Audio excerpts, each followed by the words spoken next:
Ikaw pala, Daniel. Musta ka na? Ang tagal mong di ko nakita ha. Ito, okay naman, Wilma. So, wala ka nang bibilhin. Tara, ihahatid na kita sa palengke. Salamat naman, Daniel. Wala na. Saka, mabilis si Manong driver na tinulungan si Wilma sa mga pinamili. Pero nagtaka na si Wilma dahil iba na ang dinadaanan nitong iskinita papunta ng palengke. Buti naman okay na, di na tayo pumasok sa unang pinuntahan natin noon. Ngiti-ngiting wika ni Wilma kay Daniel. Naalala ko nga dati kasi di ko talaga kabisado ang daan papunta sa palengke. Ngayon, inahalal ko na para sa iyo. Ang sweet mo naman. Salamat, Daniel. Walang anuman yon, Wilma. Basta ikaw. Matamis na ngiti ni Daniel. Sabay kindat sa side mirror. Kita yon ni Wilma. At ang puso nito'y lumulundag sa tuwa. Kaya masaya si Wilma at nahulog ng tuluyan ang puso nito kay Daniel. Kaya isang araw, nagliligpit ng mga ginamit sa pagtitinda si Wilma. Nang may makita siyang isang lalaki na papalapit sa pwesto nila. Tapos ka na bang magtinda? Wilma, meron ka bang kasama? Ihahatid na kita sa inyo. Naku, nag-abala ka pa, Daniel. Huwag na. Malapit lang naman ang bahay namin. Dito sa palengke. Ganun ba? Okay lang yun. Ang bait mo naman. Wala na akong masabi. Wala yun, Wilma. At gusto ko lang din na makita kita at tuloy makilala ang mga magulang mo. Naku, Daniel, di ka ba napapagod eh? Namamasada ka din naman. Bilang driver, kailangan mo ding kumita ng pera para sa pamilya mo. Kasi pag binibigay ko naman ang pamasahe ko, di mo naman kinukuha. Salamat talaga, Daniel. Wala yun, Wilma. Kung mararapatin mo, sana gusto kong manligaw sa iyo. Di makapaniwala si Wilma sa sinabi ni Daniel sa kanya. Pero masaya siya dahil may pagtingin naman siya kay Daniel. Kasi guwapo naman si Daniel. Kaya tumangon na lang si Wilma na pinayagan na manligaw nga ito sa kanya. Kaya araw-araw nasa bahay nila si Daniel. Gusto naman siya ng magulang nito. Kaya nang lumaon, sinagot ni Wilma si Daniel. Pero isang araw, mahal, di ako makakapunta ngayon kasi busy ako. May inaasikaso kasi ako. Okay lang yun, mahal. Sensya na, pero bukas, promise, pupuntahan kita sa palengke. Pero sa di inaakalang sandali, nagpasama siya kay Bunso. Kasi sa dami ng customer sa palengke. Habang namimili sila ng ititinda, may nakita si Bunso at itinuro. Ate, diba taksi ni Kuya Daniel yun oh? Saan? Baka Hawig lang ng taxi. Hindi di ako maaaring magkamali. Meron isang babae sa loob ng taxi. Nalayan nga nito ang babae. Baka pasahero niya lang yun. Lika na nga, ang dami mong nakikita. Kakamot-kamot ng ulo si Bunso na sumunod kay Wilma. Nang umaga ding yon, nagkita sila ni Daniel. Musta ka na, mahal? Wikang ngiti ni Daniel kay Wilma. Eto, okay naman, mahal.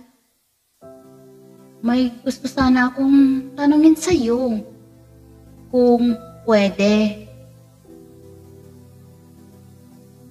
Ano naman yun? Tungkol saan? Nakita kasi ng kapatid ko yung taxi na minamaneho mo. Sabi mo, busy ka. Pero ba't nasa labas ang taxi mo? Mahal, meron kang hindi alam tungkol sa akin. Ano yun, mahal? Actually, di ako talaga. Yung kaibigan ko, siya ang may-ari ng taxi. Hinihiram ko lang. Nang makita kita ng una, nag-aalangan ako na ipagmaneho kita. Pero sa dami mong dala, kaya umuuna lang ako. Pero nang araw na iyon, yung kaibigan ko, hinihintay ko. Ng mga oras na yon, nabighani na ako agad sa'yo. Kaya hindi kita mahindihan. Sensya na, mahal, di ko agad sinabi sa iyo. Okay lang, mahal, at least sinabi mo sa akin ang totoo at di ka na naglihim ngayon. Nga pala, iimbitahin kita sa bahay kung okay lang sa'yo, kung di ka busy. Oo naman, mahal, basta ikaw, sasama't sasama ako. Kaya, inimbitahan nga ni Daniel si Wilma sa kanilang bahay. Tuloy, ipinakilala sa magulang nito at di makapaniwala si Wilma na inaaya na siyang magpakasal. Masaya sila, Daniel at Wilma, dahil tanggap siya ng mga magulang ni Daniel dahil sila pala'y may kaya sa buhay. Nang lumaon, kinasal na sila Daniel at Wilma. Naging masaya naman sila at sa ngayon, di na naglalako si Wilma sa palengke. Bagkus may sarili na silang sariling negosyo. At ngayon, ngay lulan sila sa taxi nito't pinagmamaneho. Siya ng asawang si Daniel papunta sa bahay ng mga magulang ni Wilma. Matagal na kasing di sila umuwi sa bahay ng mga magulang nito. Kaya napagpasyahan nilang dumalaw naman. Kaya habang nasa daan sila, di na masyadong kabisado ni Daniel ang highway na kanilang dinadaanan.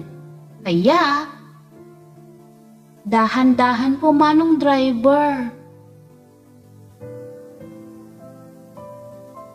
Huwag na naman tayong makapunta sa iba't ibang daanan. Basta ba makakarating tayo sa ating pupuntahan. Magandang binibini. Sabay ngitihin ng matamis ni Daniel sa asawa.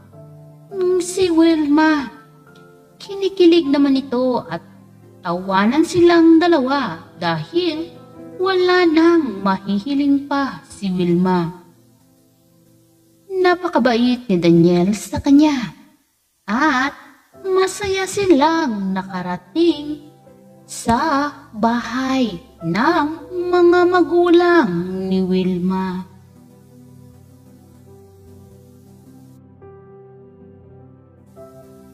Salamat guys sa pakikinig at panonood sa video ito.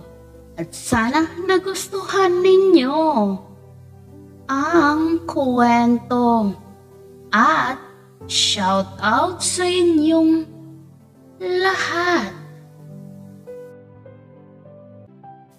Kauwi pa lang ni Sylvia ng araw na yon nang mabutan niya ang kapatid na si Dina na nakasilip sa may bintana. Kinawayan niya ito pero mukhang di siya pinapansin ng kapatid. Ano kayang tinitignan nito sa kabilang bahay? Kumunot ang noo ni Sylvia dahil first time na makita na ganon ang kapatid. Kaya di na lang niya pinansin ito at nagmamadaling pumasok na sa loob ng bahay nila.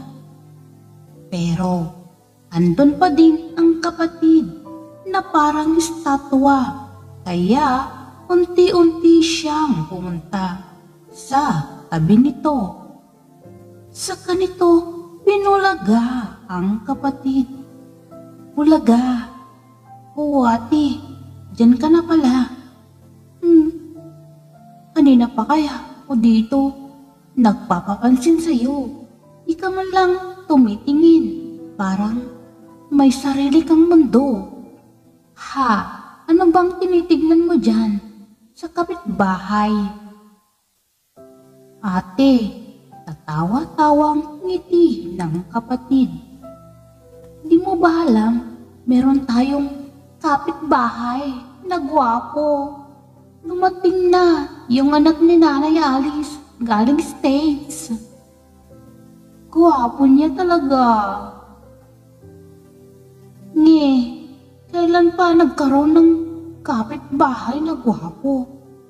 Diyan halos nakatira sa kapitbahay ay walang matino. Lagi ko silang nakikita sa may kanto. Nakatampay. Anong gwapo doon?" "Ate, bagong dating yan. Siya, galing States. Tsak madaming pasalubong yan. Karto-karton, di ba? Ganun ang galing ibang bansa." "Malay mo naman, may pasalubong. Huwag ka nga umasa na mamigay sila kung gusto nilang mamigay ng pasalubong. Iyan mo, ibibilhan na lang kita bukas." "Ate, gusto ko din yung galing ibang bansa." "Haler, parehas lang naman yan. Maganda ka na at ako'y gutom. Tika muna ate, silip muna ako saglit. Baka mapansin ako, malay mo, meron ibigay sa akin na chocolate." Pabirong wika ni Dina sa kapatid. At ngingiti-ngiti na lang si Sylvia. Dalawa kasi lang. Panay babae. Pero masayang kasama si Dina dahil hindi masyadong naboboard si Sylvia sa kapatid. Kaya mahal na mahal nito ang bunso nila. Kaya habang nasa hapagkainan sila dumating ang ina nito. May dala-dalang plastic bag. "Mano po, Nay? Saan naman po kayo galing yan?"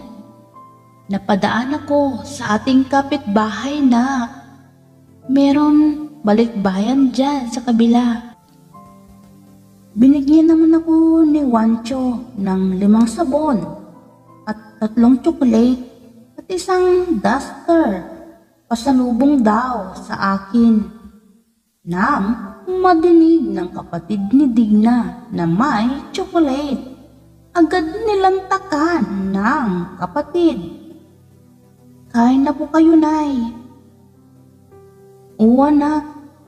Sabay, salo-salo silang kumain sa hapag, pero palaging bukang bibig pa din ng ina ang kapitbahay. Kaya mataman lang nakikinig si Sylvia sa sinasabi ng ina. "Anak, dumating na pala ang 5 door-to-door ng ating kapitbahay." "Mabuti naman po kung ganun, Nay. At least, safe po ang box nilang dumating. Kasi karamihan sa balita, kasi di na masyadong nakakarating sa mga bahay ng pinapadalhan." Titingin-tingin pa din ang ina ni Sylvia sa kapitbahay at di na ito nakatiis. Pumunta talaga siya mismo sa kapitbahay, kaya di na lang pinapansin ni Sylvia ang ina. Natutuwa siya na naiinis minsan, pero hinahayaan na lang niya yun. Mga ilang araw na ganon ang ina. Tumatawag si Sylvia dahil sa magagabihan siya konti. Kaya tinawagan niya ang ina para ipaalam. Pero ring lang ng ring ang phone nito at nang di matawagan ang ina nito'y tinawagan nito ang kapatid. "Dina, asan si inay?" "Nasa kapitbahay, te." "Bakit, te? Ba't lagi na lang dyan sa kapitbahay si inay? Anong ginagawa niya dyan?" "Hala, te, iwan ko. Lagi na lang siya dyan. Lagi na lang busy din ang phone nito pag tinatawagan ko." "Okay, pag dumating sabihin mo, inumin niya yung vitamins niya, baka makalimutan na naman niya." "Oo ate, sasabihin ko. At pakisabi na malilate ako ng uwi ha." "Okay te, ingat ka, bye." Iiling-iling na lang si Sylvia at nahihiwagaan kung bakit lagi nasa kapitbahay ang ina nito. Kaya nang nagdaan, mataman niyang pinagmamasdan ang ina. Medyo nangangayayat ito. Umaga na noon, kinausap niya ang ina. "Nay, dito muna kayo sa bahay. Huwag naman kayo labas ng labas at pumupunta dyan sa kabila. Lagi na lang kayong nandyan." "Anak, ito lang naman ang libangan ko. Ang maglakad-lakad kahit papaano." "Oo nga po, Nay, pero tignan naman po ninyo ang kalusugan ninyo. Buhat nang meron tayong kapitbahay dyan. Napapansin ko na lagi kayong nasa kanila." "Huwag ka mag-alala anak, okay lang ako. Pumupunta ako dyan sa kabila kasi gusto ko nang may kausap." "Okay po, sinabi ninyo eh. Pero huwag po ninyong kakaligtaan na uminom ng vitamins ninyo." "Oo anak, ikaw talaga. Alam ko naman na mahal mo ako eh." "Siyempre naman po, Nay." "Sige po, Nay, alis na muna ako at papasok sa trabaho." "O sige anak, ingat ka sa daan." Pero nang makaalis na si Sylvia. Mabilis namang umalis ang nanay nito at pumunta sa kapitbahay. Gandang umaga, Wancho. Magandang umaga naman, Digna. Nga pala, sinabi mo na ba sa anak mo na pumunta ka dito? Naku, di. Ayaw ko naman na malaman niya ang sikreto natin. Ayaw ko kasi mag-alala siya. Kanina nga nagtanong sa akin kung bakit ako laging nandito. Sabi ko, pumupunta ako dito para may kausap ako at makapaglakad-lakad. Mahirap na kasi pag nalaman niya, baka mag-alala pa siya sa akin. Salamat talaga ng marami sa iyo, Digna. Napakabuti mo unawain. Nga pala, andyan si Alice. Kanina ka pa niya hinihintay. Sige, maiwan na muna kita dito. Ikaw na muna ang bahala sa kanya. O sige, Wancho. Kilala mo naman ako. Kaya ako na munang bahala sa kanya. Kaya masaya si Aling Digna na nandun siya sa kapitbahay. Si Sylvia, laging iniisip ang ina. Kaya ng araw na yon, maaga siyang nakauwi sa kanilang bahay. Agad na hinanap ang ina. Digna, asan si inay? Di pa umuwi.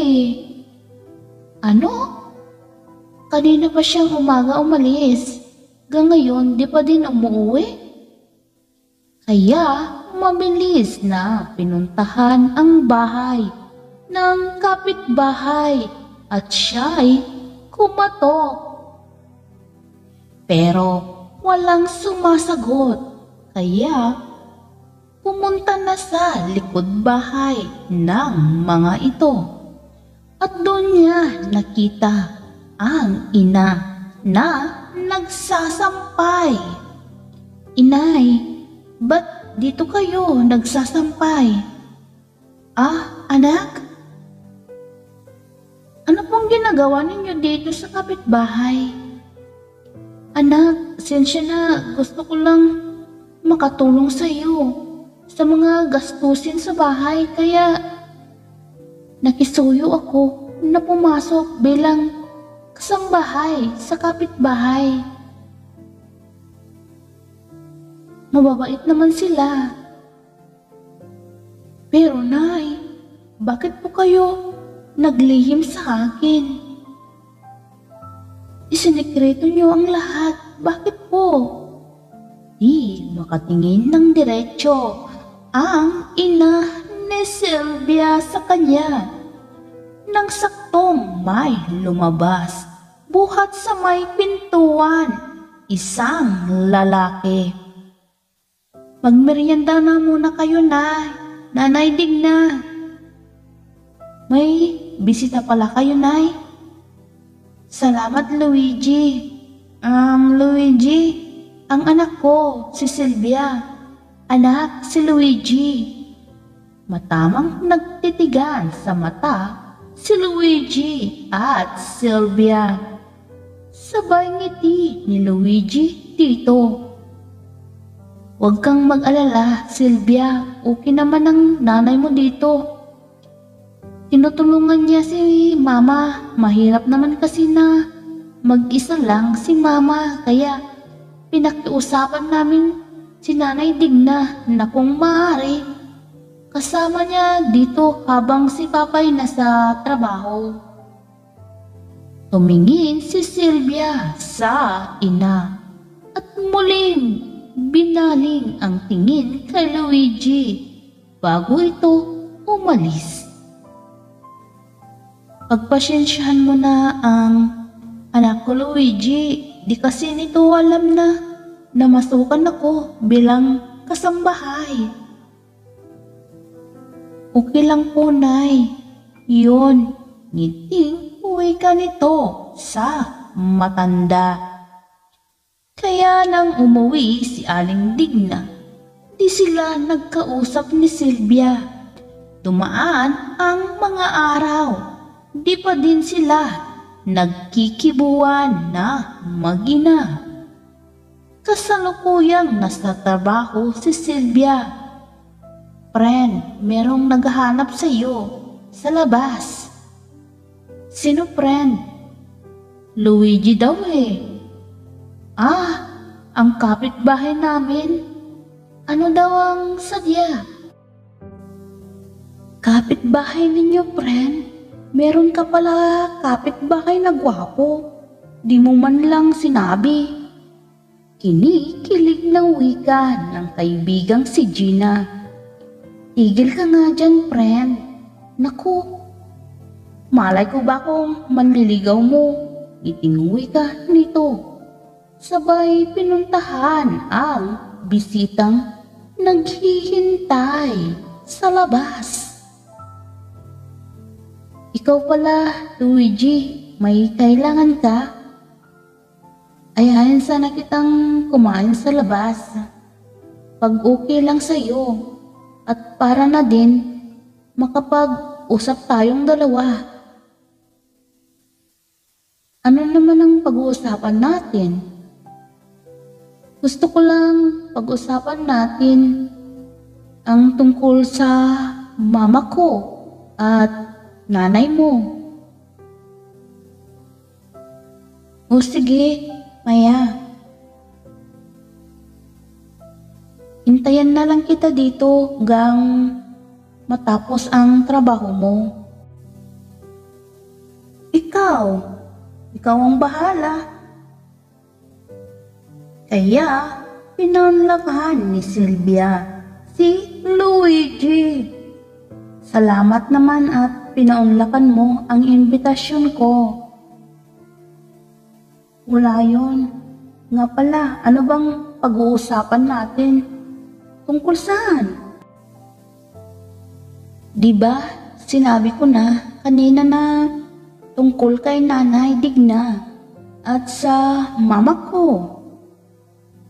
Silvia, di naman na sa nangihimasok ako pero hindi naman tama na di kayo nag-uusap na mag-ina. Kaya ako nakikiusap na kausapin mo si Nanay Digna. Okay lang yun, Luigi, kaso syempre alam mo na. Pero Silvia, napakabuti ng nanay mo. Nabaldado na kasi ang si mama, di siya makakilos. Kaya si Nanay Digna na lang nag-aalaga kay mama. Matagal ng panahon habang ako'y nasa States. Kaya ako umuwi ng bansa para makita ko't maalagaan si mama. Kaso mas masaya siya pag si Nanay Digna ang nakikita. Kaya laging pumupunta ito sa bahay. At dahil na din sa pakiusap ni mama sa nanay mo, kaya napakabuti ng nanay mo at malaki ang utang na loob namin sa kanya.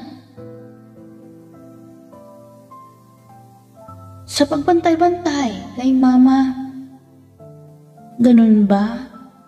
Sensya na, ngayon ko lang alam. Salamat sa paliwanag. Ngayon malinaw na sa akin ng lahat. Tumango na lang si Luigi at ngumiti. Ito ng matamis kay Silvia. Kaya doon na nag-start na silang dalaway magka-ibigan na. Anak, dito na ako. Hello po, Nay. Musta naman po ang araw ninyo, Nay? Ito anak, okay naman. Sinsya na. Sinsya na at naglima ko sa'yo. Di na kasi makakilos si Alice. Lagi na itong nasa banig. Kaya kailangan niya ng may kaagapay. Kaya sinabi ko na lang na ako na muna. Pansamantala ang magbantay sa kanya. Alam mo naman na best friend ko siya. Noong kami dalaga pa anak. Okay po, Nay, pero sana naman po sinabi po ninyo sa akin na namasukan na pala kayong kasambahay dyan sa kabila. Sinsya na anak. Okay lang po, Nay. Itinguwi ka ni Sylvia at niyakap nito ang ina. Masaya si Sylvia. Kita niya na napakabuti ng ina nito at talagang pala kaibigan. Kaya nang lumaon, naging okay na si Aling Alice at nakarecover na din dahil sa pag-aalaga ni Aling Digna sa kanya. Kaya may natutunan si Sylvia sa ina sa pagiging tunay na kaibigan nito kay Aling Alice na kanilang kapitbahay.